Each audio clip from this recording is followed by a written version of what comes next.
Hello friends, my self भूमिका Parmar from अश्वमिक विद्यालय। Last video में हम लोगों ने डायगोनल्स ऑफ अ पैरेललोग्राम के बारे में देखा था। अब आज के टॉपिक में हम लोग सम स्पेशल पैरेललोग्राम्स देखेंगे। पैरेललोग्राम्स के ही टाइप्स हैं, लेकिन कुछ स्पेशलिटी हैं, कुछ उसमें जो है डिफरेंट हैं, तो वो हम लोग देखेंगे। तो सबसे पहला जो है वो है रोम्बस। तो रोम्बस जो हैं, we obtain rhombus which you will see in a parallelogram as a special case of kite. ये जो है हम लोगों के पास रोम्बस मिल रहा है, यहाँ पे हम लोगों के पास बेस्ट है। ये जो है वो काइट है एंड ये जो है वो रोम्बस है। तो रोम्बस की स्पेशलिटी क्या है, उसकी प्रॉपर्टी क्या है, वो हम लोग देखेंगे। उससे पहले कुछ नोट्स जो है वो देख लेते हैं। Note that the sides of rhombus are all of same length. This is not the case with the kite. Kite में हम लोगों के पास क्या था, दो एडजेसेंट साइड्स जो हैं उसकी लेंथ सेम थी, जबकि रोम्बस में हम लोगों के पास सारी की सारी जो साइड्स हैं उसकी लेंथ जो है वो इक्वल होती हैं। A rhombus is a quadrilateral with sides of equal length. तो अगर हम लोगों को रोम्बस की डेफिनेशन देनी हो तो वो हम लोग किस तरह से दे सकते हैं। तो ये वाली जो है वो डेफिनेशन हम लोग लिख सकते हैं, a rhombus is a quadrilateral. It is a quadrilateral. Kite जो है वो भी एक क्वाड्रिलेटरल है। Rhombus is a quadrilateral with sides of equal length. Equal length की साइड्स अगर हम लोग लें तो उसको हम लोग बोलेंगे rhombus. Since the opposite sides of a rhombus have the same length, it is also a parallelogram. Parallelogram में हम लोगों के पास क्या था कि जो दो अपोजिट साइड्स हैं उसकी लेंथ जो है वो सेम मिल रही थी। तो पैरेलल रोम्बस जो है वो पैरेललोग्राम का ही एक फॉर्म है। उसकी सारी की सारी जो साइड हैं वो सेम हम लोगों को लेंथ की मिल रही हैं, यानी उसकी अपोजिट साइड जो है वो भी नेचुरली सेम लेंथ की मिलेगी, तो उसको हम लोग पैरेललोग्राम भी बोल सकते हैं। So a rhombus has all the properties of a parallelogram and also that of a kite. तो रोम्बस जो है उसमें पैरेललोग्राम की भी सारी प्रॉपर्टी सेटिस्फाइड होती हैं एंड काइट जो है उसकी भी सारी की सारी प्रॉपर्टीज जो हैं वो सेटिस्फाइड होती हैं। यानी रोम्बस जो है वो पैरेललोग्राम एंड काइट दोनों का कॉम्बिनेशन है। अब उसके डायगोनल के लिए एक जो इम्पोर्टेंट प्रॉपर्टी है वो हम लोग देखते हैं। The most useful property of a rhombus is that of its diagonals. तो उसके डायगोनल्स के बारे में जो प्रॉपर्टी है वो अगर हम लोग देखें, the diagonals of a rhombus are perpendicular bisect of one another. Rhombus जो हैं उसके जो डायगोनल्स हैं, यहाँ पे हम लोग देखें तो ये जो है वो रोम्बस के डायगोनल्स हैं, डॉटेड लाइन से जो हम लोगों के पास दिए गए हैं ये जो हैं। अब उसके लिए क्या कहा गया है, ये जो दोनों हैं वो एक दूसरे को परपेंडिकुलर बाइसेक्ट करते हैं। बाइसेक्ट यानी कि दो इक्वल पार्ट्स में डिवाइड करते हैं। तो यहाँ से इसकी लेंथ जो है वो सेम होगी। बाइसेक्ट हम लोगों ने कल ही लास्ट वीडियो में ही देखा था। उसका फंडा क्या है, सेम पोर्शन यानी सेम लेंथ में एक दूसरे को डिवाइड करता हो। यहाँ जो है वो इंटरसेक्शन पॉइंट मिल रहा है हम लोगों के पास दो डायगोनल्स का। तो ये जो लेंथ है एंड ये जो लेंथ है वो सेम होगी। अगेन ये जो लेंथ है एंड ये जो लेंथ है वो सेम होगी। The diagonals of a rhombus are perpendicular bisectors of one another. Next है, हम लोगों के पास एक क्वाड्रिलेटरल दिया गया है। अब ये जो क्वाड्रिलेटरल है वो हम लोग देखते हैं। तो ये जो क्वाड्रिलेटरल है, क्वाड्रिलेटरल RICE। अब ये जो है वो रोम्बस है। तो रोम्बस जो है उसमें XYZ जो हैं, ये जो है X, ये जो है Y एंड ये जो है वो Z। तो इन तीनों की हम लोगों को लेंथ जो है वो फाइंड करनी है। अब x जो है इसको हम लोगों के पास है OE। तो OE अगर हम लोग लें तो यहाँ पे हम लोगों के पास आई ओ जो है वो दिया गया है 5। ये जो हम लोगों के पास रोम्बस दिया गया है, मैं अप्रोक्सीमेट ड्रॉ करने की ट्राई कर रही हूँ, प्रॉपरली मुझसे नहीं हो रहा। अब ये जो है इसमें हम लोगों के पास ओ जो है वो इंटरसेक्टिंग पॉइंट है, यहाँ जो है वो 5 है, यहाँ 12 है, आई आर सी ई, ये जो है हम लोगों के पास 13 है, ये सिंबल हम लोगों के पास दे ही दिया गया है। अब हम लोगों को फाइंड करना है x, then y and then z।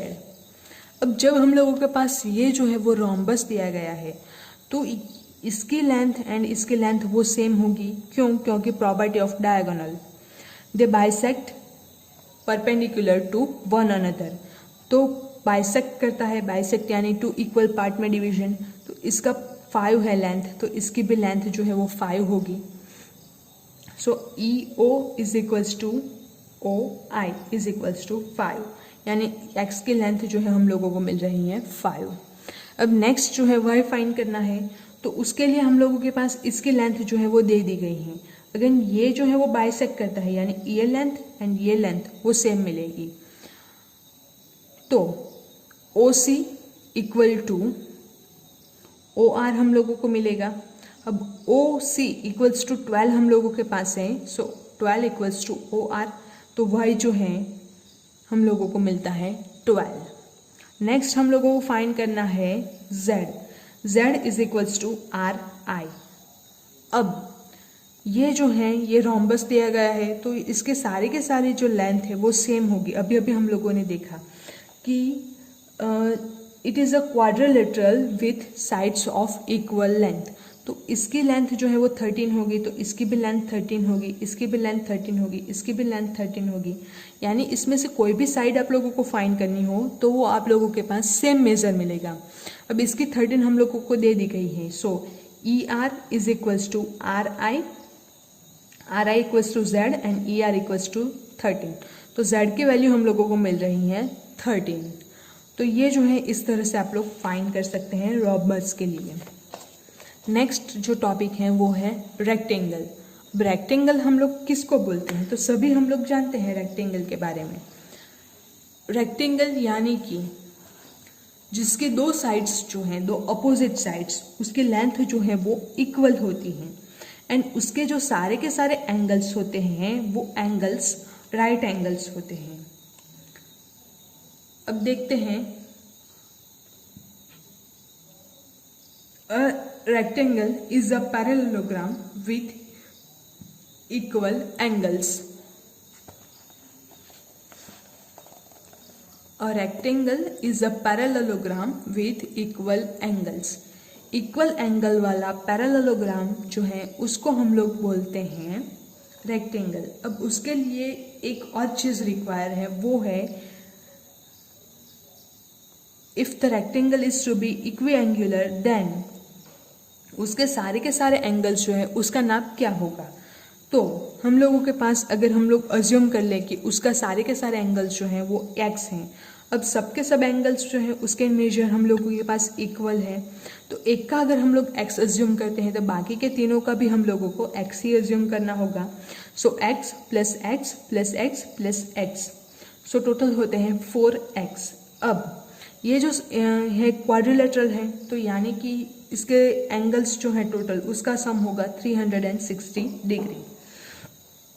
So 4x degree is equals to 306 degree, तो हम लोगों को x degree is equals to 90 degree मिलेगा। कैसे? जैसे जो हम लोग दोनों साइड जो है वो 4 से डिवाइड करें तो, यानी कि each angle of a rectangle is a right angle. Rectangle में सारे के सारे एंगल्स जो है वो राइट एंगल होंगे। Being a parallelogram, the rectangle has opposite sides of equal length and its diagonals bisect each other. Rhombus में भी एंगल्स जो है वो एक दूसरे को इक्वल लेंथ में बाइसेक्ट करते थे, डायगोनल्स जो हैं। सेम रेक्टेंगल में अपोजिट साइड्स जो हैं वो उसकी लेंथ जो है वो सेम मिलेगी एंड उसके जो डायगोनल्स हैं वो डायगोनल्स एक दूसरे को बाइसेक्ट करेंगे। वो राइट एंगल पे बाइसेक्ट करेंगे या नहीं वो हम लोगों को नहीं दिया गया है। सो इम्पोर्टेंट प्रॉपर्टी हम लोगों के पास है, the diagonals of a rectangle are of equal length. Rectangle के जो डायगोनल्स हैं वो इक्वल लेंथ के होंगे हम लोगों के पास। अब आप लोगों के पास एग्जाम्पल हैं, एग्जाम्पल नंबर 8। अब उसमें क्या है, तो रेक्टेंगल जो है हम लोगों के पास RENT, ये जो रेक्टेंगल दिया गया है इसके डायगोनल जो है वो O पे मीट करते हैं। Find x if OR is equals to 2x plus 4 and OT is equals to 3x plus 1। अब हम लोगों के पास ये जो डायगोनल्स हैं तो वो हम लोगों ने अभी प्रॉपर्टी देखी, diagonals of a rectangle are of equal length. तो ये जो दोनों डायगोनल्स हैं R एंड TE, तो ये जो दोनों हैं वो इक्वल लेंथ के होंगे, यानी कि 2x plus 4 is equals to 3x plus 1 होगा। ये जो हम लोगों के पास दिया गया है ये बेसिकली हम लोगों के पास जो है वो लेंथ दे दी गई हैं, तो दोनों लेंथ जो है वो इक्वल होती हैं क्योंकि ये रेक्टेंगल दिया गया है। Line segment OT is a half of the diagonal TE and OR is the half of diagonal RN. So diagonals are equal. So diagonals equal होते हैं यानी कि उसके halves जो हैं वो भी equal होंगे। So 3x plus 1 is equals to 2x plus 4. अब ये जो इक्वेशन है इसको हम लोग सॉल्व करते हैं। So 3x plus 1 is equals to 2x plus 4। अब ये अगर हम लोग लें तो दोनों साइड अगर हम लोग 1 से सब्ट्रैक्ट करते हैं, so 3x plus 1 minus 1 is equals to 2x plus 4 minus 1। So 3x plus 1 minus 1 0, 2x plus 4 minus 1 so plus 3। अब दोनों साइड से हम लोग 2x सब्ट्रैक्ट करते हैं, so 3x minus 2x is equals to 2x minus 2x plus 3। तो 3x में से 2x अगर हम लोग जाएँ सब्ट्रैक्ट करें तो हम लोगों को मिलता है x is equals to 2x minus 2x 0, so यहाँ पे सिर्फ बचता है 3। तो x की वैल्यू जो है हम लोगों को मिल रही है 3। तो हम लोगों को यहाँ क्या फाइंड करना है, फाइंड x हम लोगों को मिल गया 3। अब नेक्स्ट जो है वो है स्क्वायर। स्क्वायर के बारे में बहुत छोटा सा हम लोगों के पास दिया गया है तो वो देखते हैं। A square is a rectangle with equal side. वो हम लोग बच्चे थे छोटे तब से जानते हैं कि स्क्वायर यानी सारी के सारी जो साइड्स हैं उसकी लेंथ जो है वो सेम है। This means a square has all the properties of a rectangle with an additional requirement that all the sides have equal length. यानी कि इसका मतलब क्या होता है कि स्क्वायर जो है उसकी सारी की सारी जो साइड हैं वो सारी की सारी साइड्स जो हैं उसकी लेंथ जो है वो हम लोगों को सेम मिल रही हैं एंड ये जो है वो रेक्टेंगल की सारी प्रॉपर्टीज सेटिस्फाइड करेंगी। यानी कि जो है वो सारे के उसमें सारे के सारे एंगल्स जो हैं वो राइट एंगल होंगे। विथ एडिशनल रिक्वायरमेंट या एडिशनल प्रॉपर्टी जो है वो कौन सी होगी कि रेक्टेंगल में अपोजिट लेंथ जो है वो सेम मिलती थी, अपोजिट साइड्स की लेंथ जो है वो सेम मिलती थी। स्क्वायर में सारी के सारी साइड्स जो है उसकी लेंथ सेम मिलेगी। The square like the rectangle has diagonals of equal length. जब ये जो है रेक्टेंगल की सारी प्रॉपर्टी सेटिस्फाइड करता है इसलिए उसके जो डायगोनल्स हैं वो भी इक्वल लेंथ के हम लोगों के पास होंगे। अब उसके डायगोनल्स जो है उसकी कुछ प्रॉपर्टीज हम लोगों के पास हैं, यहाँ पे आप लोग देख सकते हैं। In a square the diagonals are bisect one another. ये जो हैं वो एक दूसरे को बाइसेक्ट करते हैं जैसे पैरेललोग्राम में होता है, क्योंकि स्क्वायर भी एक पैरेललोग्राम ही है। Are of equal length. Square being a rectangle, square जो है वो रेक्टेंगल भी है, इसलिए उसके जो डायगोनल्स हैं वो इक्वल लेंथ के मिलेंगे and are perpendicular to one another. अब इसमें एडिशन वाला प्रॉपर्टी जो है वो कौन सी है कि इसके जो डायगोनल्स हैं वो एक दूसरे को परपेंडिकुलर इंटरसेक्ट करते हैं। सो फाइनली हम लोग देखें, the diagonals of a square are perpendicular bisectors of each other. Perpendicular bisectors of each other, तो ये जो है वो डायगोनल्स हैं स्क्वायर के। अब ये जो हम लोगों ने देखा rhombus, rectangle and square, kite and trapezium हम लोगों ने अगले वीडियो में देख लिया था। तो ये जो है वो सारे के सारे पैरेललोग्राम के एग्जाम्पल्स हैं। अब उसी के ऊपर डिपेंडेंट है आप लोगों की एक्सरसाइज 3.4, तो वो आप लोगों को होमवर्क में करनी है। एंड ये जो एक्सरसाइज हैं वो इस चैप्टर की लास्ट एक्सरसाइज हैं। कल से हम लोग अपना चैप्टर नंबर 4 प्रैक्टिकल ज्योमेट्री वाला स्टार्ट करने वाले हैं। Thank you.